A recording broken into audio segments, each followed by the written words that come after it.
స్తోత్రం స్తోత్రం తండ్రి. హల్లెలూయా. స్తోత్రం. కళ్ళు మూసుకున్నట్లయితే ప్రార్థన చేసుకుందాం. స్తోత్రం తండ్రి, స్తోత్రం స్తోత్రం. మహోన్నతుడా, మహాపరిశుద్ధుడా, జీవముల తండ్రి, ఈ రాత్రి కాల సమయాన్ని వందనాలు చెల్లిస్తున్నాం నాయన. మరోసారి జూమ్ ద్వారా ప్రభా మేమందరం కలుసుకొని నీ వాక్యం నేర్చుకోవడానికి మీరు ఇచ్చినటువంటి గొప్ప కృపను బట్టి వందనాలు చెల్లిస్తున్నాం. పరిశుద్ధాత్ముడా, మా బోధకుడా, ఈ రాత్రి కాలం మాకు బోధించండి. మా అందరితో మీరు మాట్లాడండి, హెచ్చరించండి, బలపరచండి. మమ్మల్ని పరిశీలన చేసుకొని నీ యందు స్థిరపరచబడి బలపరచబడి నీ మహిమ కొరకు వాడబడటానికి కృప చూపించమని అల్పినను మరుగుపరిచి నీ వాక్యం ప్రత్యక్షపరచడం ఏ సంరక్షిపోతున్నాం తండ్రి. ఆమేన్. దేవుని పరిశుద్ధ నామనకు మహిమ కొలన ప్రేమైన వెళ్ళారా. ప్రభు ప్రేమించి మరోసారి రాత్రికాల సమయంలో ఆయన శ్వాసను నడిపించినందుకు నేను ఎంతగానో దేవునికి వందనాలు చెల్లిస్తున్నాను.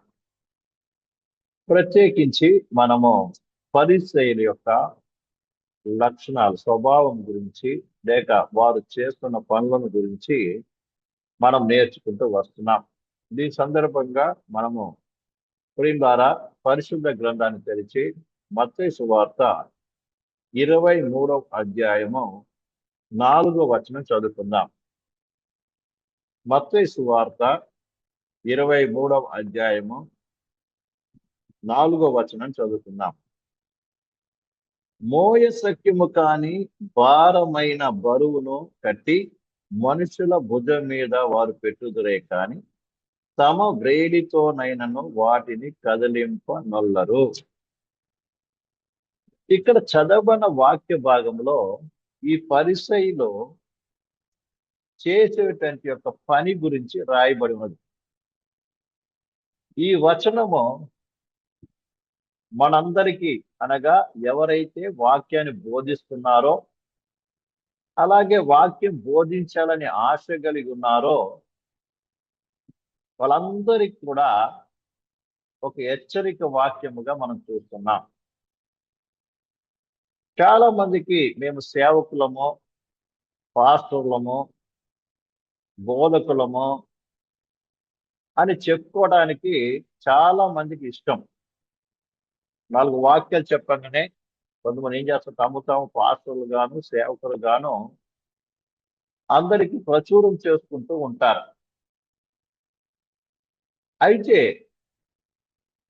అది మంచిదే, అంటే ప్రచురం చేయడం కాదు. కానీ నువ్వు నిజంగా సేవకుడు అయితే, దేవుని వాక్యం బోధించే వ్యక్తి అయితే మంచిదే, తప్పేమి కాదు. అయితే బోధిస్తుంటే వారు ఏ రీతిగా ఉండాలి అన్నటువంటిది ఈ వాక్య భాగం ద్వారా నేర్చుకోవచ్చు. ఇక్కడ రాయబడిన మాట ఏంటంటే, మోయశక్యము కాని బరువు కట్టి మనుషుల భుజం మీద వారు పెట్టుదురే కాని తమ వ్రేలితోనైనను వాటిని కదిలింపరు. అంటే వారు సామాన్య జనులకు అది చేయాలి, ఇది చేయాలి, అలాగుండాలి, ఇలాగుండాలి ఏం చేస్తారు, ఎంతో బోధన చేస్తారు. ఇక్కడ బోధ గురించి చెప్పండి మాట. విశ్వాసుల్ని ఎంతో కఠినమైన బోధన చేస్తూ ఉంటారు. అది తప్పు, ఇది తప్పు, అది చేయకూడదు, ఇది చేయకూడదు అని ఏం చేస్తారు, కఠినంగా ఏం వ్యవహరిస్తూ ఉంటారు. కానీ వీరు మాత్రము ఆ బరువును వేలతో కూడా ఏంటంటే కదిలించరంట. అంటే వీళ్ళు చెప్పుకుంటూ చెప్తారే కానీ వీరు వ్యక్తిగతంగా ఆ ఆజ్ఞలను కట్టలను ఏ మాత్రము కూడా గైకొనరు అని ఈ వాక్యాన్ని బట్టి మనకు అర్థమవుతుంది. ఏంటి బరువు? వాక్యము. వాక్యాన్ని ఏం చేస్తారు, ప్రజలకు బోధిస్తారు. అర్థమైందండి? కఠినముగా చూస్తున్నారు. అందుకే దీని గురించి చెప్తున్నాను చూడండి. వీళ్ళ పని అంతా ఏంటిది, ఎవడైనా వాక్యానికి విరుద్ధంగా, ధర్మానికి విరుద్ధంగా ఎక్కడ పొరపాటు చేస్తాడేమో, ఇంకా వాక్యం గైకపోయినా సరే కానీ పితరుల పారంపర్యాన్ని వీరు గైకుంటున్నారా లేదానని అందరిని పరిశీలించడం వీరి పని.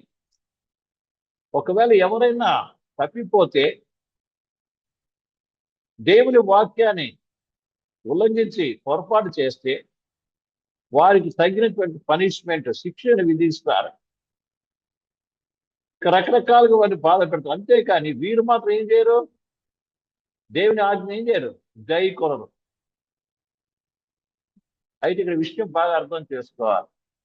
ముఖ్యంగా వాక్యం బోధిస్తున్నటువంటి వారు, వాక్యం బోధించాలని ఆశపడేటువంటి వారు చాలా ముఖ్యమైనటువంటి విషయము దీనిలో నేర్చుకోవాలి. వీళ్ళు కేవలం పైకి మాత్రమే, అంటే వస్త్రధారణ కావచ్చు, అలాగే సమాజంలో మంచి రెస్పెక్ట్, ఇద్దరు అనేక మంది సేవకులుగా ఉండాలనుకోండి. ఎందుకంటే సేవకులు అవుతే ఏమవుతాం? మంచి గౌరవం దొరుకుతుంది అని రకరకాల ఆశలు. అందరూ గొప్పగా ఎంచుకుంటారు, ఈజీగా డబ్బులు దొరుకుతాయి, ఇంకా రకరకాలు అనుకుంటారు. ఇక్కడ మంచి రెస్పెక్ట్ దొరుకుతుంది అనుకుంటారు. కానీ అది ఏమాత్రం కాదు ప్రియమైన బిడ్డ. మరొక చోట రాయబడి ఉంది, బోధకులైనటువంటి వారికంట ఇంకా కఠినమైన తీర్పు ఉంటుందంట. అందుకే మీరు అనేకులు బోధకులు కాకులు అని కూడా మనము యాకోబు రాసిన పత్రికలో వ్రాయబడి ఉంది.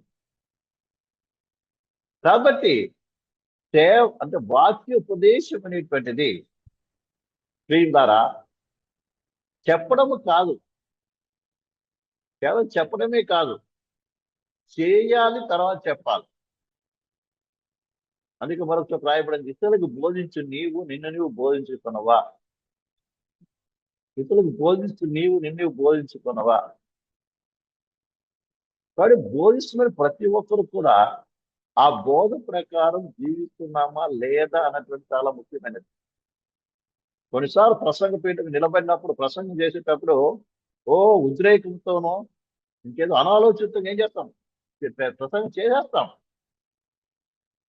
కానీ దాన్ని నువ్వు గైకొనుచున్నావా లేదా అన్నటువంటిది చాలా ముఖ్యమైనది. అసలు గైకొనకు నువ్వు బోధించినట్లయితే నువ్వు నీ పరిస్థితి వలె పైకి ఒక తెల్లటి బట్టలు వేసుకోవడం, పాస్టర్ వలె ఒక స్పెషల్ డ్రెస్ వేసుకొని కనబడటమే పాస్టర్ కాదండి. బోధిస్తున్నటువంటి వారు దాని ప్రకారం జీవించాలి. లేక నువ్వెవరి పరిచయుడివే. అందుకే వచనం కరెక్ట్గా చెప్తుంది. చూడండి, మత్తయి సువార్త 5వ అధ్యాయము, మత్తయి సువార్త 5వ అధ్యాయంలో ఆరంభంలోనే ప్రభు హెచ్చరిస్తూ ఉన్నాడు ఈ రీతిగా. ఆయన కొండ మీద ప్రసంగంలోనే ఈ మాట చెప్తున్నాడు. 5వ అధ్యాయం 19వ వచనం. కాబట్టి ఈ ఆజ్ఞను మిగులు అల్పమైన ఒకదానినైనను మీరి మనుషులకు అలాగూ చేయ బోధించు వాడెవడో వాడు పరలోక రాజ్యంలో మిగుల అల్పుడనబడును.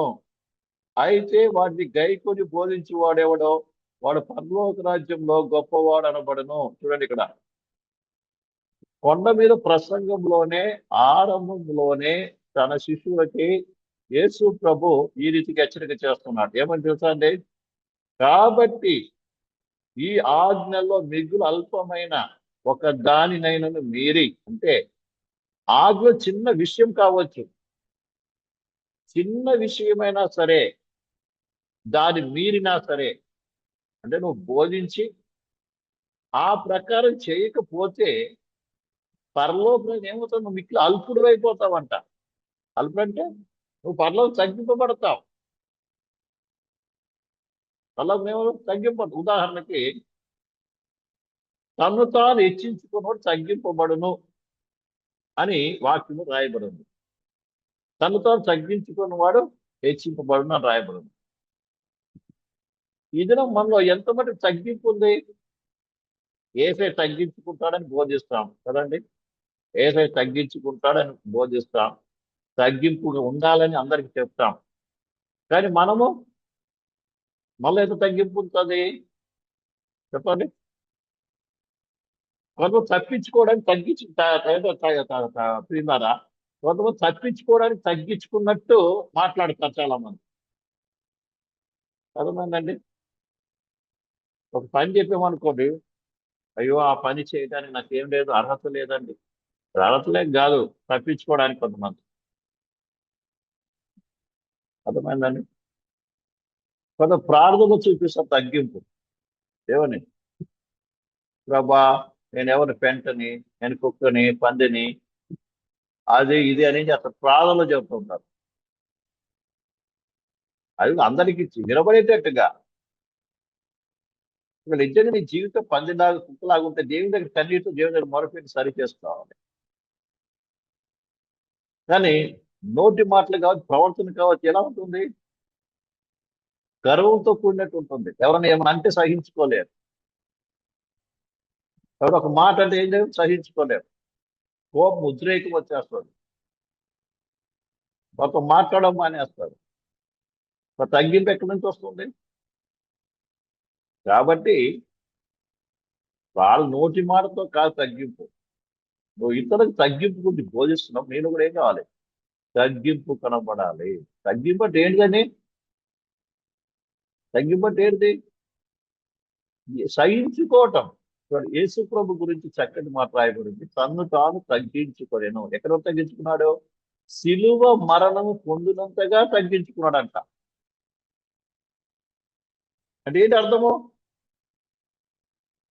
ఆయన అంతగా నిందించి, అవమానపరిచి, అబద్ధం సాక్ష్యాలు చెప్పి, ఆ సిలువ మీద ఆయన వేసి, మనకు దీనికి ముందు ఆదివారం బల్ల రోజు, ఆదివారం రోజు వాక్యం నేర్చుకున్నాం. ఆయన ఎంతమంది ఆ సిలువ మీద ఉన్నప్పుడు ఎంతమంది దాన్ని పోయే వాళ్ళు కావచ్చు, తర్వాత ప్రియులార పక్కన నిలబడిన వారు కావచ్చు, ఆ, శాస్త్రులు పరిచయలు కావచ్చు, తర్వాత ఆ శిలువ మీద దొంగ సైతం ఏం చేశాడు? ఆయన్ని ఆ, నిందించాడు, అవమానపరిచిన కూడా ఏం చేశాడు? అన్నింటినీ సహించాడు. తగ్గింపు అంటే అర్థం ఏంటిది? సహింపు. దీనివల్ల ఎంతో సహింపు ఉంది. ఈ విషయాన్ని బాగా మనం అర్థం చేసుకోవాలి. కాబట్టి ఇక్కడ అన్నాడు, నువ్వు ఒక్క ఆజ్ఞ నువ్వు బోధిస్తున్నావు మంచిదే, అందులో ఒక్క ఆజ్ఞ మీరినా కూడా నువ్వు పరలోకం ఏమిటో మిక్కిలి అల్పుడుగా ఉంటావు అని ఇక్కడ వాక్య సెలవిస్తుంది. అర్థమైందని. అందుకనే బోధించేటువంటి వారు కేవలం బోధించడం అంటే ప్రసంగం మీద, ప్రసంగ పీఠం మీద ఉండి చర్చిలో బోధించేవారే కాదండి. ఇంకో విషయం బాగా అర్థం చేసుకుని మనం అనుకోవచ్చు, ఇక్కడ మీరు వాక్యం వింటున్నట్టు వారు అనుకోవచ్చు, మేమైతే బోధించట్లేదు కదా అని. ఇక్కడ బాగా అర్థం చేసుకోవాలి. బోధించడం అంటే కేవలం స్టేజ్ మీద నిలబడి బోధించడమే కాదు. నువ్వు ఒక్కరికి బుద్ధి చెప్తున్నావంటే ముందు నువ్వు ఆ రకంగా ఉండాలి. మన కొంత మనం మంది ఇతరులకు చెప్తాం, మంచిగా బుద్ధులు చెప్తాం, అది చేయకూడదు, ఇది చేయకూడదు, వాడు అట్లా చేశాడు, ఇట్లా చెప్తాం. కానీ అదే క్రియలో ఒకవేళ నువ్వు ఉన్నట్లయితే నీకు కూడా ఈ వాక్యం వర్తిస్తుంది. ఎలా బోధించే వారికి కాదు, ఇతరులకు చెప్పే ఏ విషయమైనా చెప్తున్నాను అంటే, ఆ చిన్నపిల్లకి కావచ్చు, పెద్ద పిల్లలకు, పెద్దలకి మనకు కావచ్చు, ఎవరికైనా కావచ్చు, నువ్వు ఇతరులకు చెప్తున్నావంటే ముందు ఏం చేయాలి? నువ్వు గై కొనాలి. గై కొనకుండా నువ్వు బోధిస్తే నిశ్చయముగా నువ్వు వేషధారివే, శాస్త్రి పరిసైడవే అన్న విషయాన్ని బాగా అర్థం చేసుకోవాలి. తర్వాత మరొక వాక్యం కూడా చదువుదాం ప్రియులారా. ఇదే 28, మత్తయి సువార్త 28. ప్రభు ఆజ్ఞాపిస్తున్నాడు. ఏమని తెలుసా ప్రియులారా? చూడండి, 28:20. నేను మీకు ఏ ఏ సంగతులను ఆజ్ఞాపించుచునో వాటిని గైకొనవలనని వారికి బోధించుడి. గైకొనాలి. బోధన ఏం చేయాలి? ఏ బోధ అయితే మన దగ్గరికి వస్తుందో ఆ బోధను విని విడిచిపెట్టడానికి కాదు. విని విడిచిపెట్టడం కాదండి, ఆ బోధను అనుసరించి నడవాలి. చాలా మంది సత్యమైన బోధలో ఉన్నాం, అపోస్తుల బోధలో ఉన్నాం, అవును అంటాం. కానీ నువ్వు ఆ బోధ మీద నీవు ఎంతవరకు గైకొంటున్నావు? అర్థమైందండి? ఎంత గైకొంటున్నావు? అపోస్తుల బోధ ఏంటిది? మేము శిష్యులుగా చేయటం. ఇదే ఎంతమంది శిష్యులుగా అయ్యారు? అపోస్తుల బోధ ఏంటిదండి? శిష్యులు చేయమని ప్రభు ఇక్కడ 28 చెప్పలేదు ఇంకా శిష్యులు. నేను చెప్పే బోధ శిష్యులు అవ్వాలని. వీళ్ళు ఎంతమంది శిష్యులు అయ్యారు? బోధ వింటున్నారు అంతే. చాలా మంది రక్షణ పడుతున్నారు, మనం చాలా మంది వస్తున్నాం చర్చికి. కానీ ఎంతమంది శిష్యులు అయ్యారు? ఇది ప్రశ్న. శిష్యుడు అంటే ఎవరు? యేసుక్రీస్తు వెంబడించేవారు, అంటే వాక్యాన్ని గైకొనేవారే అసలు శిష్యులు అండి. యేసయ్య ఏ ఉపదేశం ఇచ్చాడో, అపోస్తలులు ఏ ఉపదేశం ఇచ్చారో దాని ప్రకారం జీవించే వ్యక్తియే శిష్యుడు. వాడు కంప్లీట్ గా లోకం నుంచి వేరు చేయబడిన వ్యక్తి. లోకానికి అతనికి సంబంధం లేదు. వాడికి దేవుడు ప్రభు ఇచ్చిన ఉపదేశాన్ని అనుసరించి నడుస్తానే తప్ప, ఆ ఉపదేశం అనుసరించటంలో ఎలాంటి కష్టాలు, ఎలాంటి నష్టాలు, ఎలాంటి అవమానాలు, ఎలాంటిది పోగొట్టుకోవాల్సి వచ్చినా కూడా వెనుకంజ వేయకుండా ప్రభువును చూస్తూ ముందుకు సాగేటువంటి వ్యక్తే శిష్యుడు. మన వాక్యం వినంగానే మనకు ఉద్యమం వచ్చేస్తుంది నడవాలని.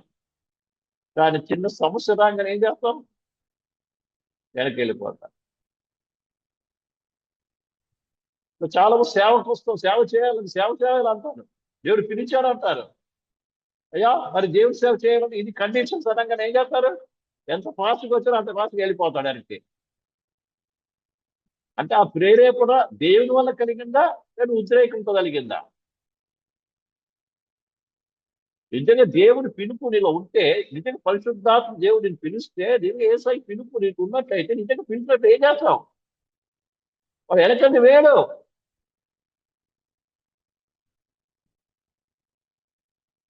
వెనుకండి వేడండి. అడుగులు ముందుకు వేస్తాం, కండిషన్ చెప్పగానే వెళ్ళిపోతాం. చూడండి బాగా, మనం ఇంత చదువుకున్నది యొక్క యేసు ప్రభు శిశువులోకి సపరేట్ చూసుకున్న 5వ అధ్యాయంలో, మత్తయి సువార్త 5వ అధ్యాయంలో చూడండి, 5వ అధ్యాయంలో చదవండి. ఆయన ఆ జనసమూహమును చూచి కొండ ఎక్కి కూర్చుండగా ఆయన శిశువులు ఆయన ఎదుకు వచ్చిరి. అప్పుడు ఆయన నోరు తెరిచి ఇలాగ బోధించసాగాను. శిశువుల దగ్గరికి వచ్చారంట ప్రత్యేకంగా. శిశువులతో ఏం చేస్తున్నాడు? ఇవన్నీ బోధిస్తున్నాడు శిశువుతో. 7వ అధ్యాయం వరకు మనం చూసాం బోధ. ఇది కూర్చొని కాదు, చదవండి. ఇవన్నీ యేసుక్రీస్తు ఎవరైనా నన్ను వెంబడింపగోని తన శిలువకి నన్ను వెంబడించాలి ప్రభు ప్రారంభంలోనే చెప్పాడు. మీరు 10వ అధ్యాయం చదవండి. అపోస్తలులకు 12 మందిని వేరుపరిచిన తర్వాత మీరు మత్తయి సువార్త 10వ అధ్యాయం వరకు చదవండి. ప్రత్యేక శిష్యులకు మాత్రం చెప్పినటువంటి మాటలు అందులో ఉంటాయి.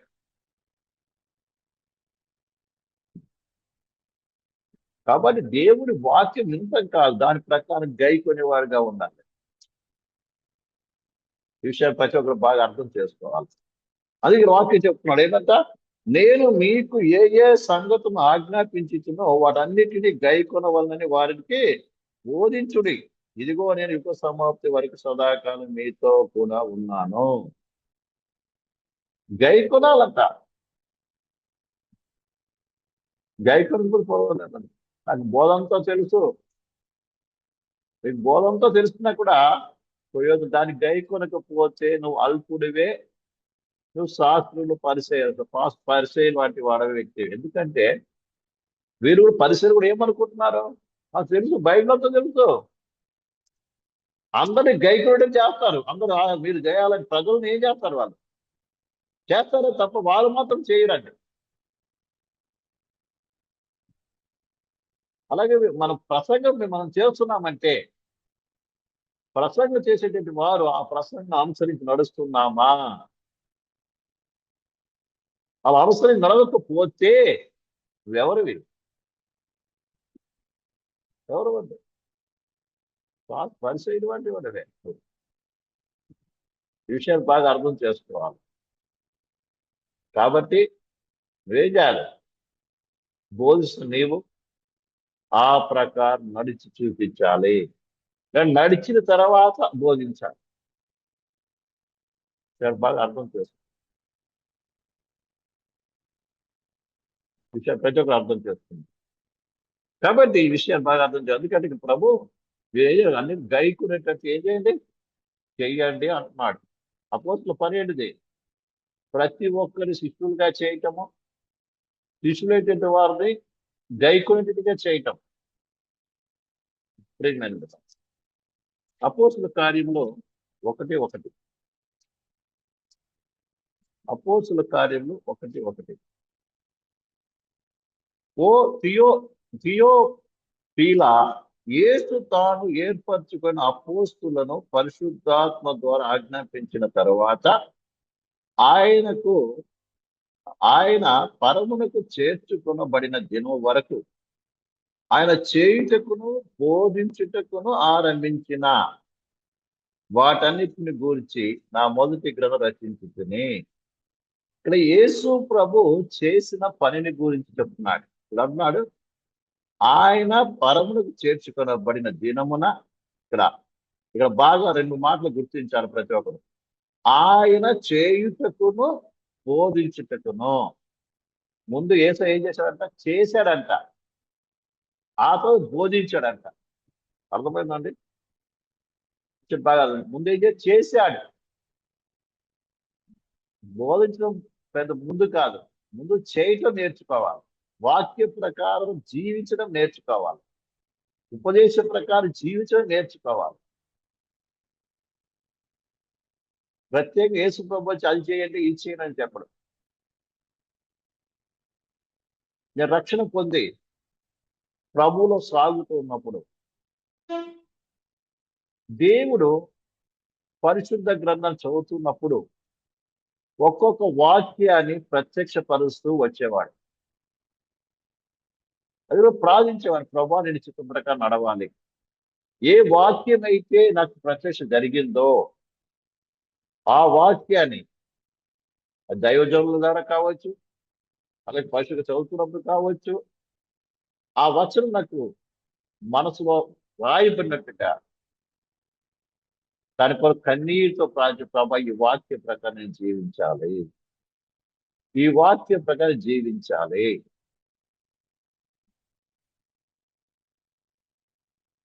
మొట్టమొదటి నాకు శిష్యత్వం గురించి దేవుడు బోధించాడు.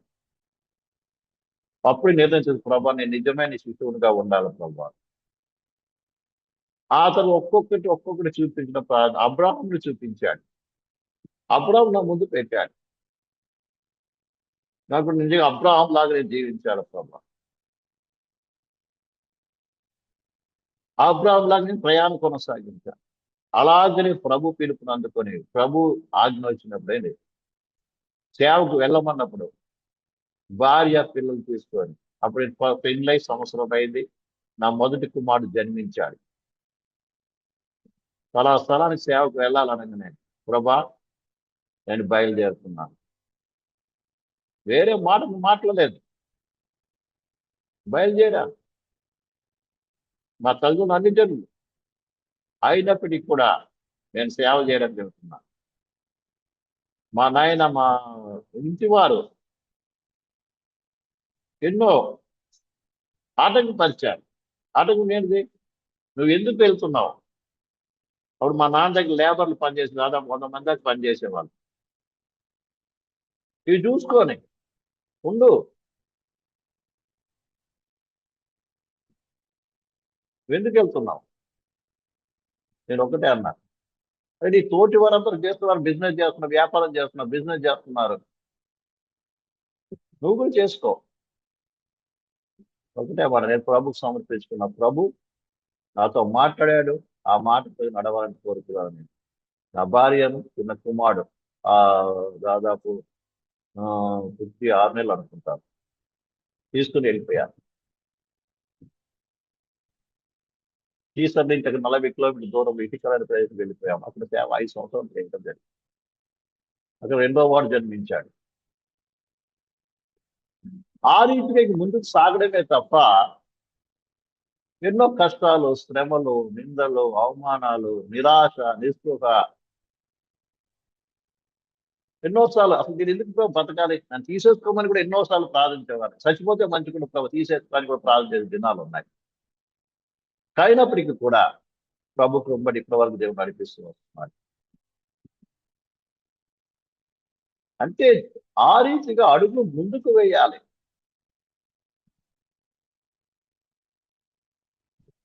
అది శిష్యులతో అప్పుడు దేవుడు తోడుగా ఉంటాడు. ఇప్పుడన్నా శిష్యుడికి ఎవరికి తోడుకుంటాడంట.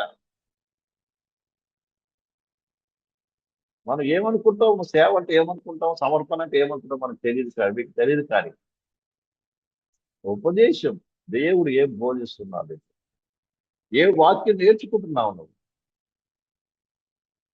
అది దేవుని వాక్యం ద్వారా మాత్రం నువ్వు పరిశుద్ధంగా చదువుతున్నప్పుడు కావచ్చు, అలాగే దైవజంలో నీకు ఇస్తున్న ఉపదేశం కావచ్చు. అలాగే ప్రతి ఒక్కరు చెయ్యండి చెయ్యను దేవుడు పక్కన చెవులో చెప్పడు.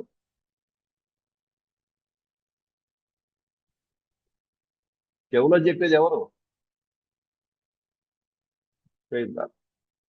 పరిశుద్ధాత్మ నీకు ఎందుకు ఉపదేశం ఇస్తుంది అంటే దాని ప్రకారం నడవటానికి. నడవకుండా ఎంత గట్టి అరిచి చెప్పినా కూడా ప్రయోజనం ఉండదు. కాబట్టి ఈ విషయాన్ని మీరు బాగా మనం అర్థం చేసుకోవాలి. కాబట్టి ఇక్కడ ఏసై చెప్తున్నాడు ఏంటంటే ఏసు ప్రభు ఏమన్నాడండి ఆయన ఫారము క్షమించాలి ఏంటది ఆ ఆ ఏంటైనా ఆయన చేయుటకును బోధించుటకును ముందు చేసి చూడండి. యేసు ప్రభు కూడా 12 సంవత్సరాల వయసు నుంచి 30 సంవత్సరాల వరకు కూడా ఆయన దేవుని వాక్యాన్ని అనుసరించి ధర్మం అనుసరించి తల్లిదండ్రులకు ఏం చేశాడు? చేదోడు వాదోడు ఉండి కష్టపడి పని చేశాడు. ఇదే వాక్యం వాక్యాలు ధర్మశాస్త్రం రాయబడిన మాట. ఆ తర్వాత ఏం చేశాడు? సమయం వచ్చింది, బ్యాప్టిజం పొంది పరిశుద్ధాభిషేకంతో బయట తర్వాత అది తర్వాత కూడా ఏమైంది? పరిశుభ్రం పొందిన వెంటనే శోధింపబడ్డాడు. ఆ తర్వాత పరిచర్య ప్రారంభమైనది. పరిచర్య ముందే శోధించి ముందు ఆరంభించలేదు. అది దేవుడైంది కూడా చూడండి. బోధించడం ఆయన అప్పటి నుంచి ఆరంభమైనది. ఆయన బోధ ఏదైతే చేసినా ఆ ప్రకారం జీవించాడు. మనకు మాదిరి అయ్యాడు ఆయన. అదే రీతిగా బోధించిన ప్రతి ఒక్కరు కూడా ఏం చేయాలి? ముందు చెయ్యాలి, బోధించాలి. ముందు చెయ్యాలి, బోధించాలి. సేవ అంటే మామూలు విషయం కాదండి. అన్నిటినీ కూడా త్యాగం చేయటానికి సిద్ధంగా ఉండాలి.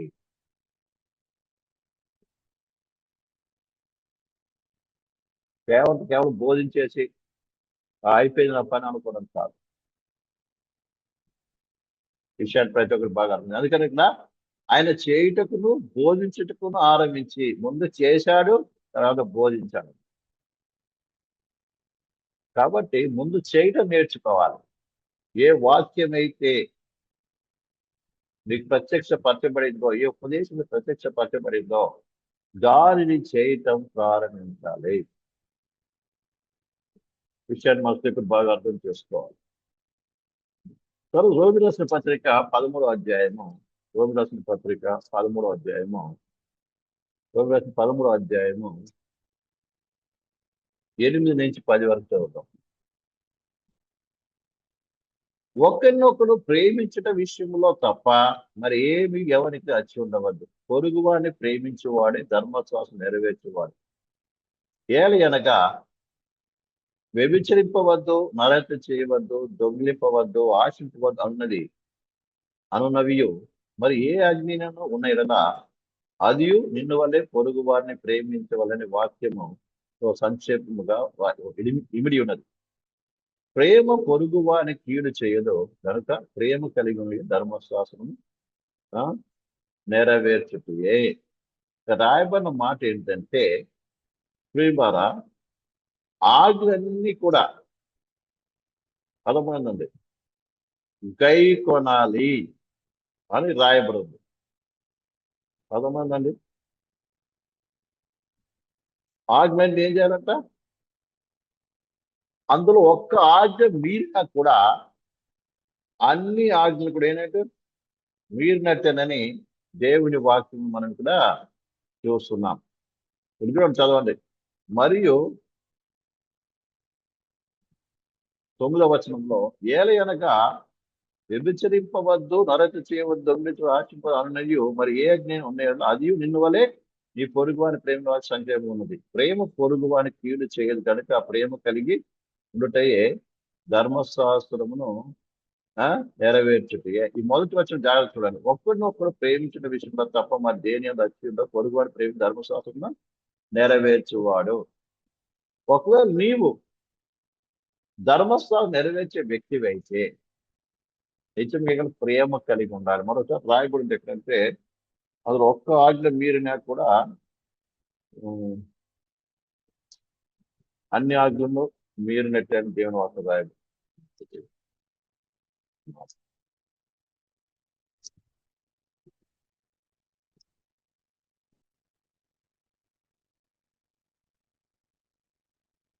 సో రాయబడింది ఏంటంటే అన్ని ఆజ్ఞలు గైకొని క్షమించాలి. యాకోబు రాసిన పత్రిక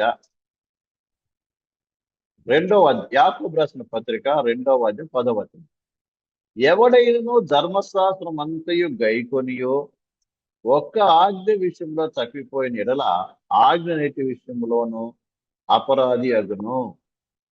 వ్యభిచరింపవద్దని చెప్పువాడు నరహత్య చేయవద్దని చెప్పిన కనుక నీ వ్యభిచరింపకపోయినను నరహత్య చేసిన ధర్మశాస్త్ర విషయం నపరాధి వైతివి. చూశాను ఇక్కడ. చాలా మంది అనుకుంటారు అన్ని గైకుంటున్నాను కదా, ఒక్కటి గైకొనకపోతే ఏమైంది అనుకుంటారు. అర్థమైందండి. కానీ వాక్యం చెప్తుంది నువ్వు అన్ని చేసి ఒకటి మీరినా అన్ని మీరినట్టే. ఇంత చేశాను కదా, ఈ ఒక్క తప్పేగా చేశాను అలా అనుకుంటే అన్ని మీరినట్టే అని ఇక్కడ వాక్యం చూస్తున్నాం. అందుకని బోధిస్తున్నటువంటి వారు దాన్ని గైకొనేటట్టుగా ఉండాలి. మరి గైకొన్న తర్వాత అనుభవం అయిన తర్వాత బోధిస్తే ఇంకా అది ఏమవుతుంది? ఇంకో విషయం బాగా అర్థం చేసుకోవాలి. ఎప్పుడైతే దేవుని వాక్యాన్ని అనుసరించి బోధిస్తామో దాని వెనుక పరిశుద్ధాత్మ దేవుడు క్రియ జరిగిస్తాడు. నువ్వు గైకొను కూడా బోధిస్తే పరిశుద్ధాత్మ ఏమాత్రము పని చేయదు. ఎందుకంటే మార్చేవారు వినేవారిలో క్రియ జరిగించేవాడు బాగా అర్థం చేసుకోవాలి. పరిశుద్ధాత్మ క్రియ జరగకుండా ఏది జరగదు. అందుకే నువ్వు పరిశుద్ధాత్మ నడిపించబడాలి. వాక్య ప్రకారం జీవింపచేయాలి. పరిశుద్ధాత్మ ఎప్పుడు కూడా వాక్య నడవమని చెప్తాడు, నడిపిస్తాడు. కానీ మనమే ఆ నడవడికి అంటే ఈ రీతిగా నడిస్తే దేవునాత్మంగా ఈ రీతిగా నడవమని చెప్తుంటుంది. అయితే మనం మనసు ఏం చేస్తుందంటే ఇలా నడిస్తే ఆ పరిస్థితి ఎలా ఎదుర్కోవాలి, ఈ పరిస్థితి ఎదుర్కోవాలి, అది ఎట్లా ఇది ఎట్లా అని ఏం చేస్తాం, ఆలోచన చేసి ఏం చేస్తాం, అడుగులు పరిశుద్ధాత్మ నడిచేందుకు ఏం చేస్తాం, నడవకుండా ఆగిపోతాం.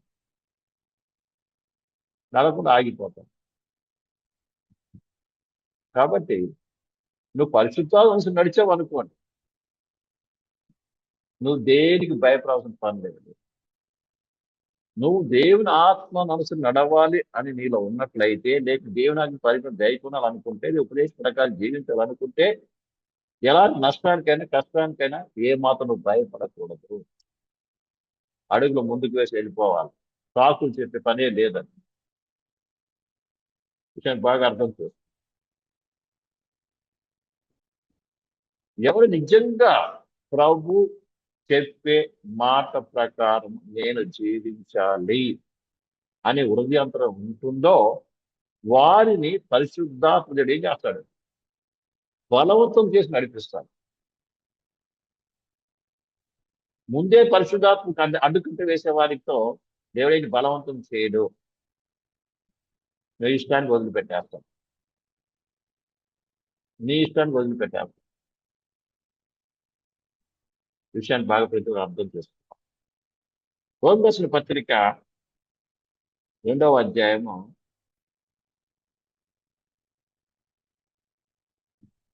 21వ వచనం.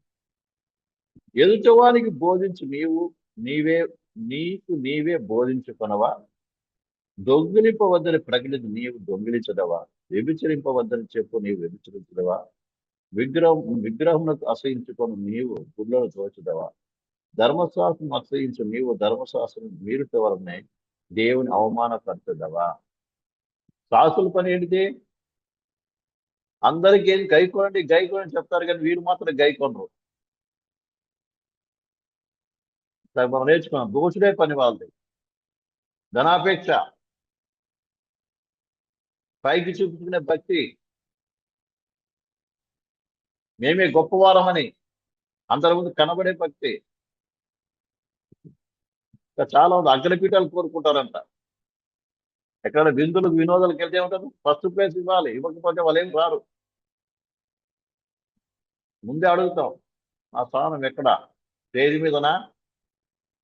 స్టేజ్ మీద కూర్చోబెడితే వస్తాం, ప్రసంగం ఇస్తే వస్తాం, అది ఇస్తే వస్తాం, ఇది ఇస్తే వస్తాం అని ఏం చేస్తారు? ముందుగా నేను చేసుకుంటారు. ఇది ఎవరి స్వభావం? పరిశీలన స్వభావం.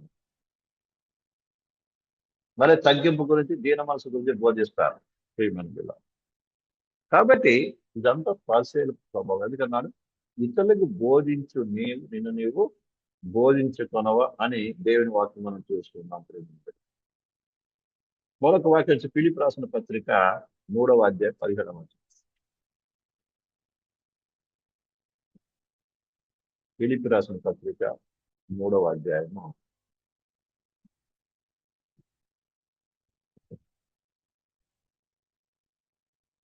17వ వచనం. సహోదరులారా, మీరు నన్ను పోలి నడుచుకున్నది, మేము నీకు మాదిరై ఉన్న ప్రకారము నడుచుకున్న వారిని గురిపెట్టుతుంది.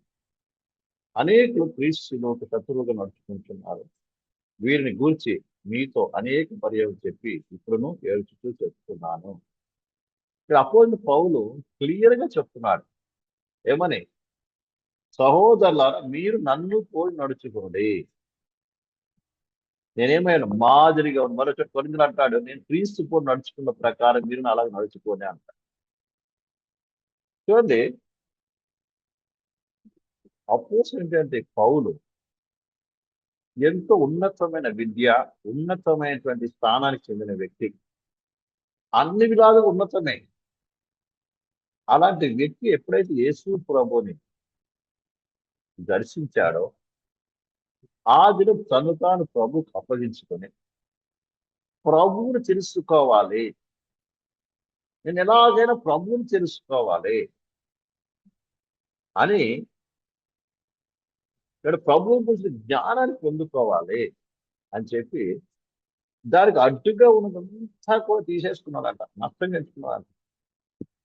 ఉదాహరణ, యేసు ప్రభు నా కొరకు పరలోకం విడిచిపెట్టి లోకానికి వచ్చి పశువుల పాకలో పడుకున్నాడు. నేను కూడా ఎలా ఆ స్థితికి రావాలి నేను. ఆయన తలుచుకుంటే మరి మంచి పరుపుల మీద పడుకోవచ్చు, ఉన్నతమైన స్థితిని అనుభవించవచ్చు, సుఖాన్ని అనుభవించవచ్చు. ఆయన గొప్ప చదువు ఉంది, గొప్ప ఆస్తి ఉంది, అలా సన్నింద్రియ సభలో మెంబర్షిప్ ఉంది, అన్నీ కలిగి ఉన్నాడు. అలాంటి ఆయన అవన్నీ పెంటగా ఎంచుకొని ఏం చేశాడు? ఆయన ఎక్కడ పడుకున్నాడు? యేసు ప్రభు వల్ల ఆయనగా ఇలా ప్రతి దాని విషయంలో కూడా యేసు ప్రభు ఇమిటేట్ చేశాడు. ఎందుకంటే ఆయనలాగా నేను నడవాలి, ఆయనలాగా జీవించాలి, గుణలక్షణం అన్ని కూడా. ఒకప్పుడు అందరిని చంపిన వ్యక్తి, అందరిని కొట్టిన వ్యక్తి ఈయన దెబ్బలు తింటున్నాడు. అందరిని దూషించిన వ్యక్తి ఈయన దూషింపబడుతున్నాడు.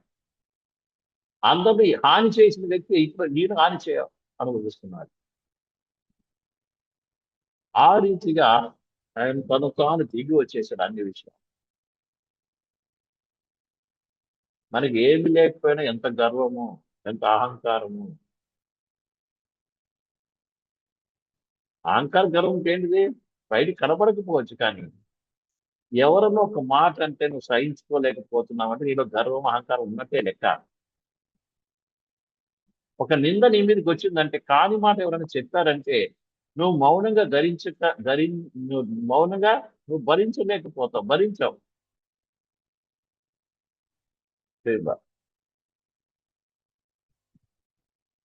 కాబట్టి ప్రియ సహోదరి సహోదరులారా, తగ్గింపట ఏంటది? అన్నిటిని సహించుకునే గుణం, తాలుకునే గుణము. ఇలా పౌరులను చూస్తాం. అందుకే అన్నాడు సీత, నేను నేను ప్రభు అని నడుచుకున్నాను. అలాగే ఆ నడుచుకొని నడుచుకోనండి. అలాగే అలా ఎవరికి నడుచుకుంటున్నారో వాళ్ళ గురిపెట్టి చూడండి, అందరిని చూడొద్దు. లోపల ఎంతో మంది పాస్టర్లు వాళ్ళు ఉండొచ్చు, కానీ వాళ్ళు చూడకండి. ఎవరైతే ప్రభువులాగా నడుచుకుంటున్నారో, అసలు ప్రభు గురించి నీకు తెలిస్తే అప్పుడు ప్రభులాగా ఎవరు నడుచుకుంటున్నారో నీకు అర్థమవుతుంది. కానీ మనకేంటిది? ప్రభువుని గురించి మనకు తెలియకపోవచ్చు, కానీ లోక సంగతులు కావచ్చు, ఇతరుల గురించి కావచ్చు, ఇరుగు పొరుగు వారి గురించి కావచ్చు, ఆ పనికిరాని చెత్తంతా. బైబిల్ వాక్యం చదవండి. యేసు ప్రభు తెలుసుకోవడానికి చాలా మంది టైం ఉండట్లేదు ఈ దినాల్లో. సెల్ ఫోన్ చూడడానికే టైం దొరుకుతుంది. అవైతే స్టేటస్ మారుస్తాం, అవి చేస్తాం, ఇది అన్ని చేస్తుంటారు. ఫోటోలు దిగుతారు, ఫేస్బుక్ లో పెడుతుంటారు, ఏదైనా చేస్తూ ఉంటారు, కానీ దాని బైబిల్ చదివి ఏ సైడ్ గురించి తెలుసుకోవడానికి చాలా మందికి టైం దొరకదు. ముందు నువ్వు యేసుకోవాలి నడవాలంటే, నేను యేసుకోవాలి ఎవరు జీవిస్తున్నారంటే, నువ్వు వాక్యాలు చదివి యేసు ప్రభు ఎవరో తెలుసుకోవాలి. ఆయన జీవితం ఏంటిది, ఆయన ఎలా నడుచుకున్నాడు, ఆయన ఏం బోధించాడు అని తెలుసుకుంటేనే నిజంగా యేసు ప్రభు వల్ల ఎవరు నడుస్తున్నారు అని నీకు బాగా అర్థమవుతుంది.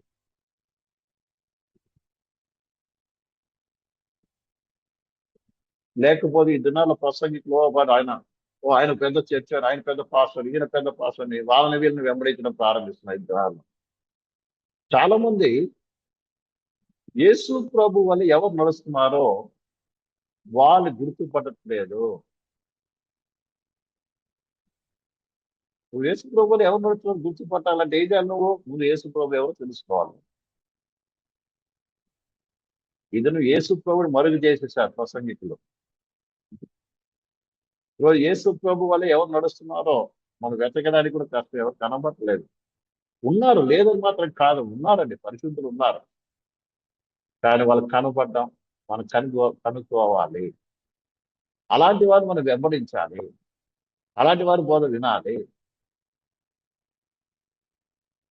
విషయం మనం బాగా అర్థం చేసుకో, వాళ్ళని వెంబడించాలంట. ఎందుకంటే అనేకులు క్రీస్తు శిలువకు విరోధంగా నడుచుకుంటున్నారు. ఒక శిలువను గురించి మనం నేర్చుకోవాలి. మొట్టమొదట బేసిక్ గా ఒక వ్యక్తికి దేని వల్ల శిలువ అర్థం కావాల్సి వస్తుంది. శిలువ అర్థమవుతేనే నీ జీవితాన్ని అడుగు ముందు శిశువులు కాగలరు. అర్థమైందండి? కాబట్టి ఈ విషయాన్ని బాగా అర్థం చేసుకోండి.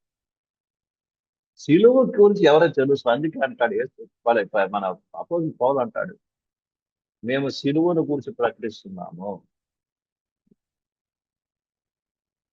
బైబిల్లో ఇంకోటి బాగా గ్రహించాలి, చాలా మందికి అర్థం కాని విషయం. చాలా మంది కూడా పెద్ద భక్తులు కూడా రాకపోతే పునరుద్ధారుడైన క్రీస్తును ప్రకటిస్తున్నాను. శిలువ లేకుండా పునరుద్ధానం ఎట్లా వస్తుంది నాకు తెలియక అడుగుతాను. అలా అది వచనంలోనే లేదు బైబిల్లో. మేము పునరుద్ధారుడైన యేసును ప్రకటిస్తున్నాం అనే వచనం బైబిల్లో లేదండి. యేసే పునరుద్ధరణ అయ్యాడు, చనిపోయి తిరిగి లేచడం మొదలు ఐదు, అది విషయం అంతే. కానీ శిలువను గురించి ముఖ్యమైనది. శిలువ తర్వాతనే ఏముంది? పునరుద్ధానం. మనం సిలువ వేయబడితేనే పునరుద్ధానం. ఒక వ్యక్తి సిలువను గురించి ఎరిగిన వాడుగా సిలువను మోసి సిలువ వేయబడాలి. అప్పుడు పౌలు అదే చెప్తున్నాడు, నేను క్రీస్తుకు సిలువ వేయబడ్డాను. సిలువ వేయబడిన తర్వాతనే అసలైన మహిమలతో పునరుద్ధానం కలుగుతుంది. యేసుప్రభు చనిపోయాడు, పాతి పెట్టబడ్డాడు, మూడో రోజు పునరుద్ధరణ అయ్యాడు. 40 రోజులు అంతా కనపడాడు, వెళ్ళిపోయాడు తల్లో. కానీ ఇద్దరు లోకానికి ఏదో అవసరం, సిలువ అవసరం. సిలువ లేనిదే పునరుద్ధానం లేదు.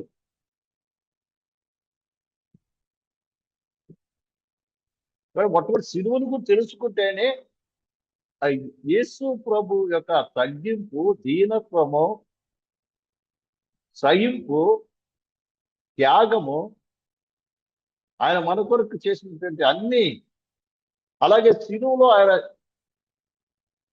మరి చేసినటువంటి కార్యాలు, ఆ సిలువ ద్వారా మనకు కలిగిన ఆశీర్వాదం, ఐశ్వర్యము అంత అర్థమైనప్పుడే నీవు కూడా సిలువ మోయటానికి ఆయన శిష్యుడిగా అవుతావు.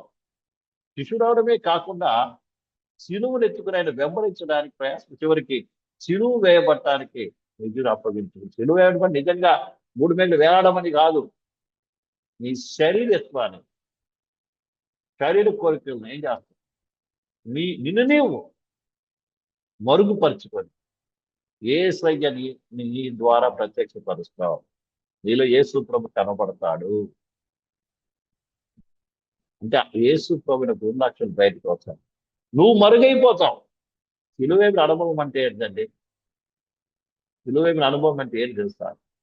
మనం మరుగు అవ్వడం అంటే మన స్వభావ లక్షణాలు మరుగుపరచబడి మనలో ఏమవుతాం? క్రీస్తు ప్రత్యక్షపరచడం. అందుకే మారండి, మార్పు చెందాలి, రూపాంతరం చెందాలి. ఇవన్నీ దేనికి?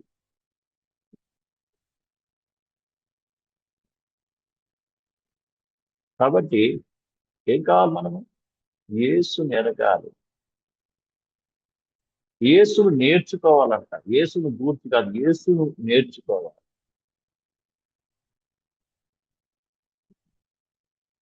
కాబట్టి ఎందుకంటే ఆ ప్రకారం ఆయన తెలుసుకుంటేనే ఆయన రకం మార్చగలం. అలాగే ఆయనలాగా ఎంతమంది ఎవరు నడుస్తున్నారు దానికి ఉండదు. కాబట్టి ఈ విషయాలు మనం బాగా అర్థం చేసుకోవడం అది నేను వాక్యం తెలుసిన. కానీ పౌలు యేసులాగా నడుచుకుంటున్నాడంట. కాబట్టి నన్ను పోలి మీరు కూడా నడుచుకోండి. ఎవరైతే ఆయనలాగా యేసులాగా నడుచుకుంటారో వాళ్ళని మీరు ఏం చేయండి? వెంబడించండి. ప్రభు వాక్యం చెప్తున్నారు. 4, 8, 9 చదువుకొని ముగిలింట చాలా ఉంది, కానీ టైం అయిపోయింది కాబట్టి నేను ముగించడం ఆశపడుతున్నాను. చివరిగా 4 అధ్యాయం 8, 9 వచనం చదువుదాం. మెట్టుకు సహోదరులారా, ఏది యోగ్యమైనవి, మెప్పైనవి ఉనినెల్లా, ఏ యోగ్యత అయినను క్షమించాలి. ఫిలిప్పీ రాసిన పత్రిక 4 అధ్యాయం 8 వచనం నుంచి, మెట్టుకు సహోదరులారా, ఏ యోగ్యత అయినను మెప్పైనను ఉనినెల్లా, ఏవి సత్యమైనవో, ఏవి మాన్యమైనవో, ఏది న్యాయమైనవో, ఏవి పవిత్రమైనవో, ఏది రమ్యమైనవో, ఏది ఖ్యాతి గలవో వాటి మీద ధ్యాస ఉంటుంది. మరియు మీరు నా వలన ఏమి నేర్చుకొని అంగీకరించితిరో, నా యందు ఉన్నట్టుగా మీరు ఏవి వింటిరో, ఏవి చూచితిరో అట్టి వాటిని చేయుడి. అప్పుడు సమాధానకర్త యొక్క దేవుడు మీకు తోడై ఉన్నది అంటున్నాడు. నాలో మీకు నా ద్వారా మీరు ఏం నేర్చుకున్నారో, అలాగే నా యందు ఏముందో, అదే నా ద్వారా ఏమి విన్నారో అట్టి వాటిని ఏం చేయండి? చెయ్యండి. అప్పుడు సమాధానకర్త దేవుడు మీకు ఏమవుతాడు? తోడుగా ఉంటాడు. కారణమైన జైన ప్రభు వల్లే నడుచుకున్నాడు. అందుకే ధైర్యంగా చెప్తున్నా, నా వల్ల నడుచుకోండి. నేను ఏది మీకు నేర్పిస్తున్నాను ఆ ప్రకారం నడుచుకోనని కాబట్టి పౌలు అదే చెప్తుంటాను. కాబట్టి బోధిస్తుంటే మనం పౌలు ఏది నడుచుకున్నాడు, ఇక్కడ దానికి యేసు ప్రభు ఎలా చేసి నడిచి చూపించి వెళ్ళాడో ఆ మాదిరిన యేసు శిష్యులు కావచ్చు, అప్పుడు పౌలు కావచ్చు, ఏదో నడిచి వెళ్ళారో ఆ ప్రకారం భోజనం మనం కూడా చేయటానికి, బోధించడానికి అది తీర్మానం చేసుకుని ముందుకు సాగింది నిజంగా మన జీవితం ఫలిభరితంగా ఉంటుంది. లేకపోతే మన దేవుని దగ్గర అల్పులు కనబడతాం. బహుశా నువ్వు ఇక్కడ మహిమ గురించి పాడవచ్చు, ఓ సియోను నా సొంతం అనవచ్చు. కానీ పరలోకి వెళ్ళినప్పుడు నువ్వు ఎక్కడ ఉంటావు? పరలోకి వెళ్ళి ఎక్కడ ఉంటావు? సియోన్లో ఉంటావు, సియోన్ బయట ఉంటావు. అంత మీకు అల్పుడు అయిపోతాడు. నేను యేసుప్రభు సింహాసనం మీద ఉంటాడని పాడను. కానీ నీ జీవితం ఆ వాక్య ప్రకారం జీవించగలిగితే, నువ్వు బోధించే బోధకుగా జీవించగలిగితే, శాస్త్రులు పరిచయంలాగా వేషధారులారా ఆయన తొలగిపోండి, నువ్వెవరు నన్ను ఎరగడానికి చెప్పే పరిస్థితులు కావచ్చు. కాబట్టి ప్రియ సహోదరి సహోదరులు, బోధిస్తున్న మనము రాజ్య కాసంలో ప్రజల మీద మోయటం కాదు, మనం ముందు బరువు మోయాలి. బరువైన దేవుడి వాక్యం వాళ్ళకి బోధించడం కాదు, మనం కూడా మోసే వారిని అనుభవపూర్వకంగా బోధించాలి. ఇగో నేను ఇలా చేశాను, నేను ఈ అనుభవం పొందాను, మీరు కూడా ఆ అనుభవం మీరు గైకొంటే ఆ అనుభవ ప్రకారం ఆశీర్వాదం అనుభవిస్తారు. మీరు గైకొని చూడండి. అందుకే యోహాన్ భక్తుడు అంటాడు, మేము ఏది కళ్ళారో చూసాము, ఏది చెయ్యి తాకి చూసాము, అనుభవించాము, వాటిని మీకేం తెలియపరుస్తున్నాము. కాబట్టి మన శాస్త్ర పరిశీలన కాదు, మనం దేవుని ఆజ్ఞ గైకొని అనుభవపూర్వకంగా ఇతరులకు బోధించి మన పూర్వ ఫలము ప్రభు దగ్గర పొందుకునేటువంటి వారముగా ఉండాలని ప్రభు ఆశపడుతున్నారు. కాబట్టి అతి కృప మనందరూ ఎదిగింప చేయాలని ఈ రాత్రి కాలం ఈ వాక్యం ముగిస్తున్నాం. ప్రభు ఈ వాక్యాన్ని దీవించుంటారు. కళ్ళు మూసుకుంటే ప్రారంభం చేస్తుంది. హల్లెలూయా, ప్రైజ్ ది లార్డ్. హల్లెలూయా, స్తోత్రం, పరిశుద్ధుడా స్తోత్రం, పరిశుద్ధుడా స్తోత్రం. పరలోకపు తండ్రికి స్తోత్రం, జీవముల దైవమానికి స్తోత్రం, నమ్మదగిన వడానికి స్తోత్రం, సర్వశక్తి గల దైవమానికి స్తోత్రం, యానికి వందనాలు. ఈ రాత్రి కాస్త మీరు మాకు ఇచ్చిన ఉపదేశం మీరు వందనాలు చెల్లిస్తాం. యా శాస్త్రులు ప్రభు మరి మొయలేని బరువు ప్రజల మీద మోపినట్టుగా మేము మోపుతున్నట్లు మేము మొట్టమొదట ఆ బరువును మోసి మీ ఆజ్ఞ కన్నా గైకొని ఇతరుల మీద మోపేవారు, ఇతరులు బోధించేవారు. అలా ఒక్కొక్క నాయకుడు నువ్వు ఏ రీతిగా అయితే చేయుటకును బోధించుటకును చేసావు, ఆ రీతి మేము కూడా చేయుటకును బోధించుటకు. అపోస్తలుడైన పౌలు నిన్ను పోలు నడుచుకున్న రీతిగా మేము కూడా అటు నడుచుకోవడానికి ఒక కృప దయచేసి నడిపించడానికి రాత్రి కాల వాక్యం ప్రతి ఒక్కరు కూడా అటుగా ఎదిగింపచేసి నిజమైన శిశువులుగా ఉంటానికి ఆజ్ఞపరిచి బలపరిచి కార్యించి సమస్య చేస్తామని చేసి నా ముఖ్యమైన తప్పులు ప్రతి ఒక్కరి వాక్యం సమస్య ఏ సమయంలో అవసరం పడి ఆమె మన తల్లి అయిన దేవుని ప్రేమి కుమారుడు యేసుక్రీస్తు ప్రభువు పరిశుద్ధాత్మని సర్వం ఇప్పుడు వచ్చిన మనలో సకల పరిశుద్ధుడు రాత్రి బయట నడిపి ఆమె అందరికీ యేసుక్రీస్తు